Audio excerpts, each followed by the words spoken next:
से करिकुलम के हवाले से कुछ टेक्निकल पॉइंट्स हैं जो हमें पता होने चाहिए। वो क्या है? ये वैसे ओवरऑल टाइटल्स हैं गौहर पब्लिशर्स के। ये हमारी प्री स्कूल की जो सीरीज है, जो 9 टाइटल्स मैंने आपको कहा, ये वो 9 टाइटल्स हैं। उसके बाद यहाँ पे जनरल नॉलेज है, वाकफियत आमा है, सोशल स्टडी है और साइंस है। आप यहाँ देख पा रहे होंगे कि माशरती उलूम जो है वो उर्दू में भी है और इंग्लिश में भी है। जो जनरल नॉलेज है वो उर्दू में भी है और इंग्लिश में भी। बीइंग अ पब्लिशर हमने ये डिजाइन की है। अभी तक जो गवर्नमेंट की पॉलिसी है कि इंग्लिश मीडियम चलेगी केपीके में और उर्दू मीडियम चलेगी पंजाब में, लेकिन जैसे ही वो अपना इरादा बदल लें, जैसे ही वो हमारी बात सुन लेंगे, तो हम प्रिपेयर हैं। जैसे ही गवर्नमेंट की तरफ से ये अलाउ हो जाएगा कि पंजाब में भी इंग्लिश में पढ़ाई जा सकती है, तो आपको अवेलेबल होगी, आप उसे गौहर पब्लिशर्स की तरफ से आप उसे इस्तेमाल कर सकते हैं। उसके बाद है मैथमेटिक्स, इसके 5 टाइटल और उसके साथ इंग्लिश। उसके बाद इस्लामियत और उर्दू। अब जो मैं टेक्निकल पॉइंट्स आपको बात कर रहा था, कि कुछ टेक्निकल पॉइंट्स है जो हमें पता होने चाहिए। हमें अभी तक ये तो पता चल गया कि सिंगल नेशनल करिकुलम इंप्लीमेंट हो गया। हमें यह भी पता चल गया कि सिर्फ वही बुक्स पढ़ाई जा सकती हैं जो कि सिंगल नेशनल करिकुलम के मुताबिक डिजाइन की गई हैं। बट क्वेश्चन रेज होता है कि being a teacher, being a principal, हमें कैसे पता चले कि कौन सी किताब सिंगल नेशनल करिकुलम के मुताबिक बनाई गई और कौन सी किताब सिंगल नेशनल करिकुलम के मुताबिक नहीं बनाई गई? तो उसके लिए गवर्नमेंट से जब यह सवाल पूछा गया, तो गवर्नमेंट ने 3 इदारों को यह जिम्मेदारी दी। वो 3 इदारे कौन कौन से हैं? Number 1 DCTE, number 2 NCC and number 3 PCTB। PCTB जो है ये पंजाब का है, Punjab curriculum and text book board. तो ये 3 इदारों की क्या जिम्मेदारी है कि बीइंग अ पब्लिशर हमने अपनी बुक्स SNC करिकुलम के मुताबिक लिखी, डिजाइन की और इन तीनों इदारों में जमा करवा दी। वहां मौजूद जो एजुकेशनिस्ट थे, गवर्नमेंट की तरफ से हायर किया गया था, उन्होंने इन बुक्स को पढ़ा और पढ़ के डिक्लेयर कर दिया कि गौहर पब्लिशर्स की जो बुक्स हैं वो सिंगल नेशनल करिकुलम के मुताबिक बनी हुई है। चले जी, हम पब्लिशर है, हमारी तसल्ली हो गई, हमें खुशी हुई ये सुन के। लेकिन being a principal, being a teacher, आपको कैसे पता चले कि कौन सी किताब वो सिंगल नेशनल करिकुलम के मुताबिक है या कौन सी नहीं है? तो उसके लिए गवर्नमेंट ने क्या किया, एक पॉलिसी मुतारफ की, वो है NOC। NOC क्या होता है? No objection certificate. कि जो किताब सिंगल नेशनल करिकुलम के मुताबिक बनाई गई, उसके हवाले से गवर्नमेंट ने NOC जारी कर दिया। तो जिन बुक्स के पास NOC है, इसका मतलब है वो सिंगल नेशनल करिकुलम के मुताबिक बनी। तो जब मैं आपको बता रहा था कि कौन कौन सी क्लासेस और कौन कौन से सब्जेक्ट्स का करिकुलम आया है, तो यकीनन वहां आपने सोचा होगा कि कुछ ऐसे सब्जेक्ट्स भी तो हैं जो हम अपने स्कूल्स में पढ़ाते हैं, लेकिन उनका करिकुलम नजर नहीं आ रहा। जैसे कि इंग्लिश ग्रामर, उर्दू क़वायद इंशा, readers for class 1 to 5, drawing, computer science, इन सब्जेक्ट्स का क्या होगा? तो स्कूल्स ने और पब्लिशर्स ने गवर्नमेंट से सवाल पूछा कि क्या ये सब्जेक्ट सबसे नहीं पढ़ाए जाएंगे, हत्ता कि ये बहुत जरूरी है बच्चों के लिए? तो गवर्नमेंट ने कहा कि जी बिल्कुल पढ़ाए जाएंगे। तो फिर उसके लिए क्या? तो उसके लिए गवर्नमेंट ने पॉलिसी निकाली, उसका नाम दिया SRM। क्या नाम दिया? Supplementary reading material. यानी क्लास 1 से लेकर क्लास 5 तक वो सब्जेक्ट जिसका करिकुलम गवर्नमेंट ने मुतारिफ नहीं करवाया, उनको भी NOC होना लाजमी है, लेकिन उनको NOC होगा SRM की बेस पे। यानी बीइंग अ पब्लिशर हमने वो किताबें भी गवर्नमेंट को दी, इदारों में जमा करवाई, और वहां मौजूद एजुकेशनिस्ट जो थे उन्होंने उन बुक्स को पढ़ा और डिक्लेयर किया कि इन बुक्स में ना तो कोई एंटी पाकिस्तान कोई बात लिखी हुई है, ना कोई एंटी सोसाइटी कोई बात लिखी हुई है, और कोई ऐसी चीज नहीं है जो हमारे एजुकेशन सिस्टम के खिलाफ हो। तो उनको भी NOC जारी कर दिया गया। तो अल्हम्दुलिल्लाह गौहर पब्लिशर्स वो वाहिद इदारा है जिसे 300 से जायद जो है वो NOC मिल चुके हैं। यानी हमारी 300 से जायद बुक्स ऐसी होंगी जिन्हें आप पढ़ाएंगे, इस्तेमाल करेंगे, तो गवर्नमेंट को उनसे कोई ऑब्जेक्शन नहीं होगा। तो ये कुछ टेक्निकल पॉइंट्स थे SNC के हवाले से। अब हम चलते हैं करिकुलम के अंदर। कि करिकुलम किन किन चीजों को एक्सप्लेन करता है, करिकुलम में कौन कौन सी चीजें लिखी होती हैं। तो ये है जी एक स्लाइड आपके सामने, मैं चाहूंगा कि आप इसे नोट कर लें। ये कुछ पॉइंट्स हैं, आप इन्हें नोट कर लें, देन आई विल एक्सप्लेन कि ये होता क्या है।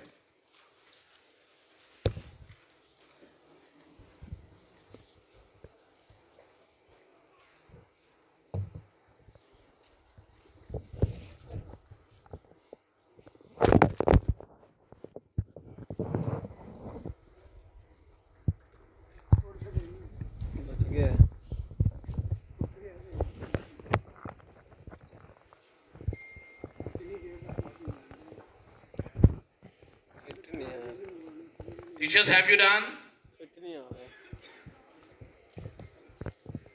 Hurry up, teachers, hurry up.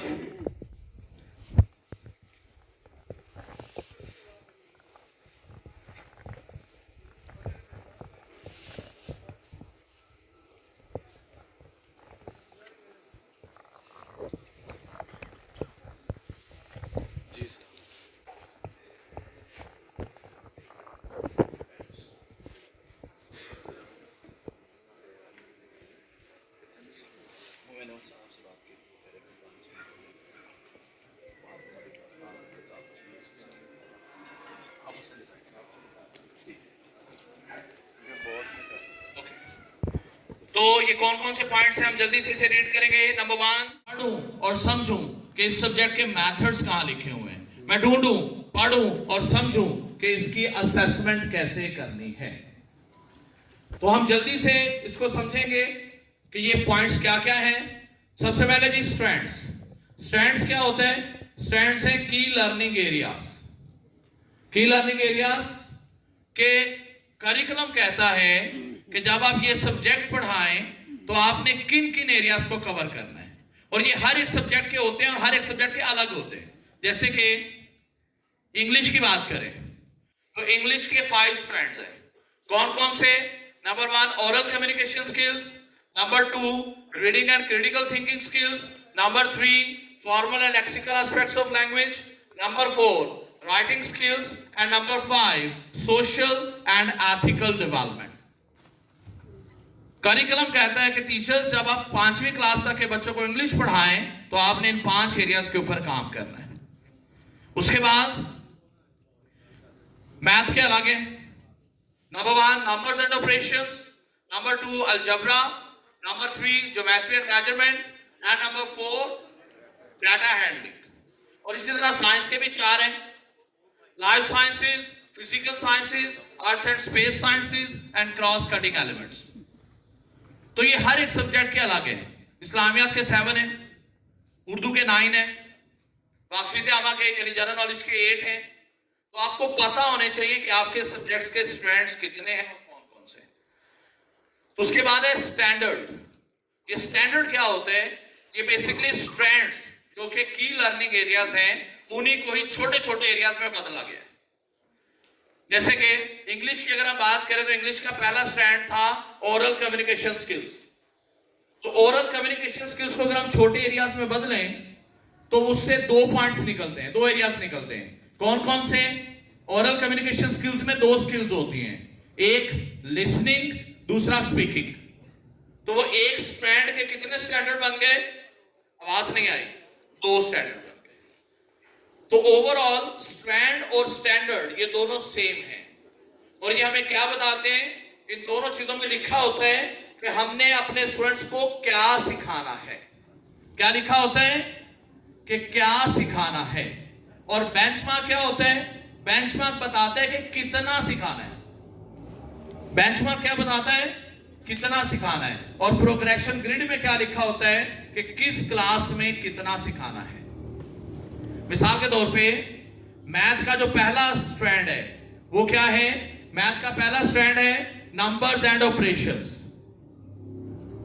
तो अगर हम ऑपरेशंस की बात करें तो क्लास 5 तक हम बच्चों को कितने ऑपरेशन सिखाते हैं? क्लास 5 तक 4 ऑपरेशंस। कौन कौन से? एडिशन, सब्ट्रैक्शन, मल्टीप्लिकेशन और डिवीजन। तो ये एक स्ट्रैंड के कितने स्टैंडर्ड बन गए? 4। अब हम बेंचमार्क पे बात करेंगे तो एडिशन का बेंचमार्क क्या है? करिकुलम कहता है कि क्लास 5 के स्टूडेंट्स को इस काबिल बनाएं कि वो 5 डिजिट नंबर्स को ऐड कर सकें। क्या कर सकें? 5 डिजिट नंबर्स को ऐड कर सकें। ये क्या है? बेंचमार्क। तो प्रोग्रेशन ग्रेड क्या है कि इस क्लास में कितना, मतलब अगर क्लास 5 में 5 डिजिट के काबिल बनाना है तो क्लास 1 में क्या होगा? 1 डिजिट, क्लास 2 में, क्लास 3 में, क्लास 4 में और क्लास 5 में 5 डिजिट। तो जब हम ये पढ़ लेते हैं अपने सब्जेक्ट के बारे में तो हमें पता चल जाता है कि हमें किस क्लास में किस डायरेक्शन में काम करना है। उसके बाद है जी कंटेंट्स। कंटेंट्स भी करिकुलम में लिखे हैं। कंटेंट्स क्या होते हैं? लिस्ट, फेरिस्त, किसकी? यूनिट्स की। तो मिसाल के तौर पे ये है जी साइंस, जोहर साइंस कौन सी क्लास की है? 5 क्लास की। तो हम इसके कंटेंट्स देखते हैं।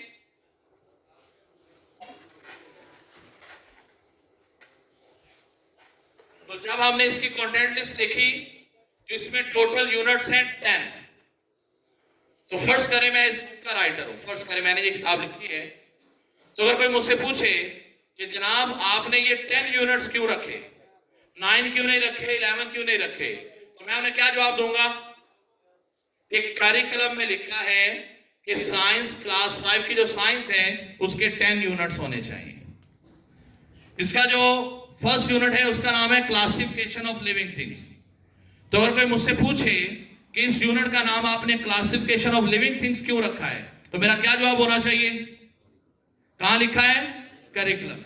तो अगर कोई मुझसे पूछे कि जनाब आपने ये यूनिट पहले नंबर पे क्यों रखा है, दूसरे पे क्यों नहीं, तीसरे पे क्यों नहीं, चौथे पे क्यों नहीं, तो मेरा उनको क्या जवाब होना चाहिए? क्या होगा?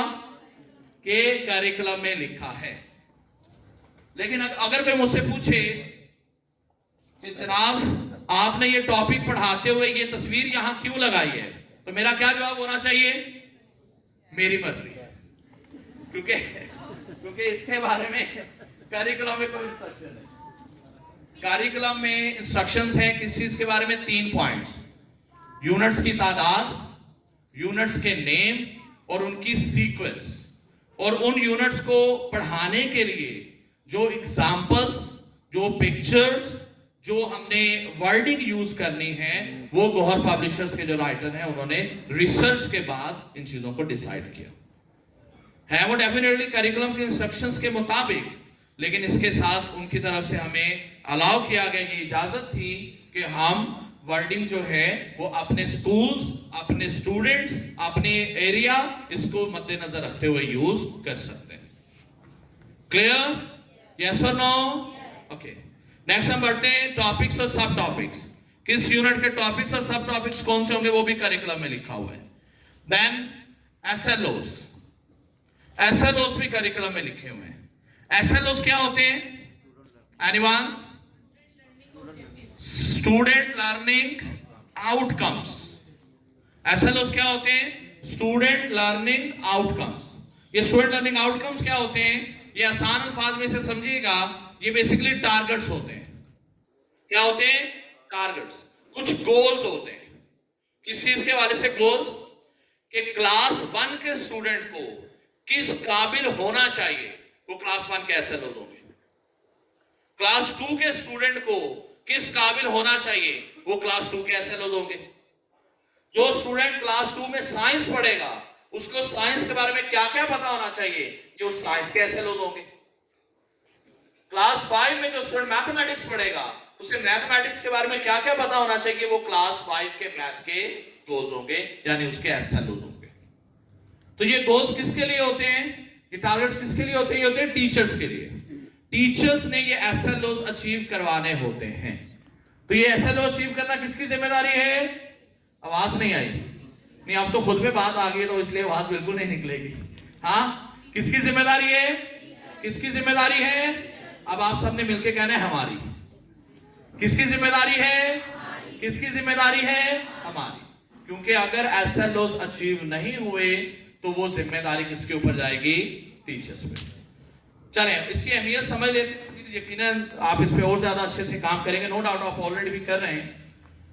फर्ज करें एक क्लास है, क्लास है 1, फर्स्ट कर लेते क्लास 1 की बात करते हैं हम। उसमें सब्जेक्ट है मैथ। मैथमेटिक्स में क्लास 1 में टोटल एसएल लॉज हैं, फर्ज करें 100। कितने हैं? 100। तो अगर हमारी क्लास में एक स्टूडेंट है, उसने 100 में से 70 एसएल लॉज अचीव कर लिए, तो 100 में से 70 एसएल अचीव करना कैसा है आपके मुताबिक? ये कैसा है? गुड, वेरी गुड, एवरेज, लो एवरेज? क्या कहना चाहेंगे स्टूडेंट के बारे में? गुड? क्या समझते हैं स्टूडेंट के बारे में? गुड। तो अगर 80% कर ले तो, 90 कर ले तो, 91 कर ले तो, 92? चले, फर्ज किया कि एक स्टूडेंट ने 99 एसएलओ अचीव कर लिए, सिर्फ एक रह गया। कितने अचीव कर लिए? 99, सिर्फ एक रह गया। तो अब यकीनन ये हमारे लिए क्या होगा? एक्सीलेंट, आउटस्टैंडिंग, मार्वलस, ब्रिलियंट, ऐसा कुछ होगा। तो लेकिन अगर हम गौर करें और पढ़ें और समझें कि वो जो एक एसएलओ रह गया वो कौन सा है, तो मुमकिन है वहां लिखा हुआ एसएलओ क्या हो कि in this class student should be able to add 2 numbers, कि स्टूडेंट्स को इस काबिल होना चाहिए कि वो 2 नंबर्स को जमा कर सके, ऐड कर सके। लेकिन ये वाला एसएलओ अचीव नहीं हुआ, यानी उसका एडिशन का कॉन्सेप्ट क्लियर नहीं है।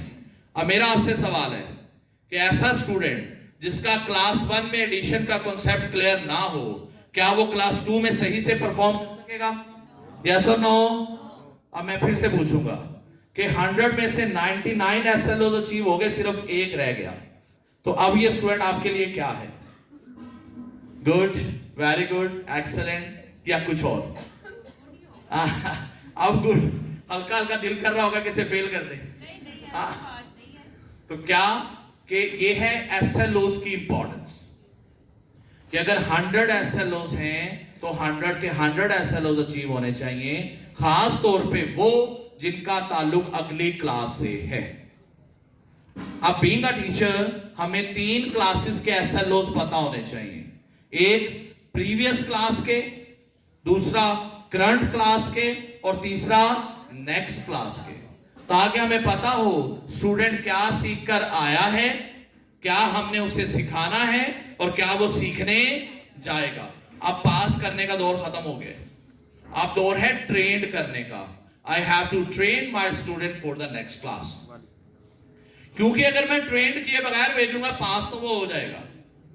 एक स्टूडेंट है, हमारे स्कूल्स में वैसे पासिंग मार्क्स कितने होते हैं? 100 में से कितने वाला पास होता है?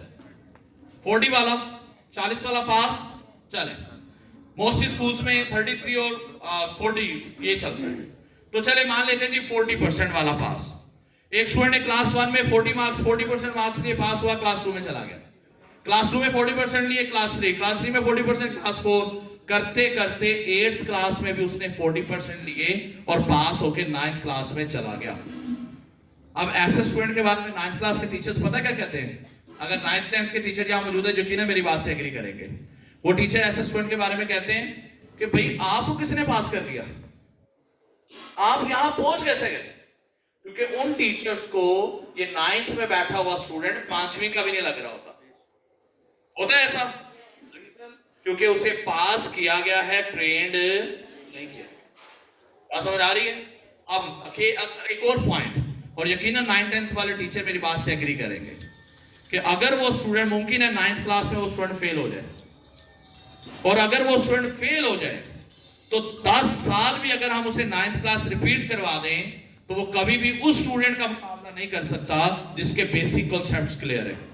एग्री करते हैं? यस और नो? तो क्या जरूरी था 9th में 10 साल लगवाना या क्लास 1 में एक दफा रिपीट करवा देना? क्लास 1। मुमकिन है वो स्टूडेंट 9th क्लास तक पहुंचते पहुंचते ये भूल ही जाए कि मैंने क्लास 1 2 साल में की है, लेकिन अगर वो किसी वजह से 9th में फेल हो गया तो शायद सारी जिंदगी नहीं भूल पाएगा। और हमारे जो एजुकेशन सिस्टम है इसमें 9th 10th के बाद बहुत तादाद कम हो जाती है स्टूडेंट्स की। रीजन कि उन्हें ट्रेंड नहीं किया जाता अगली क्लास के लिए। आसान हो रही है? करिकुलम में लिखा है। और लास्ट पॉइंट है किस सब्जेक्ट की असेसमेंट कैसे करनी है वो भी करिकुलम में लिखा है। और अब हम बात ये है करिकुलम, ये था करिकुलम। करिकुलम में कौन कौन सी चीजें शामिल हैं उसके ऊपर हमने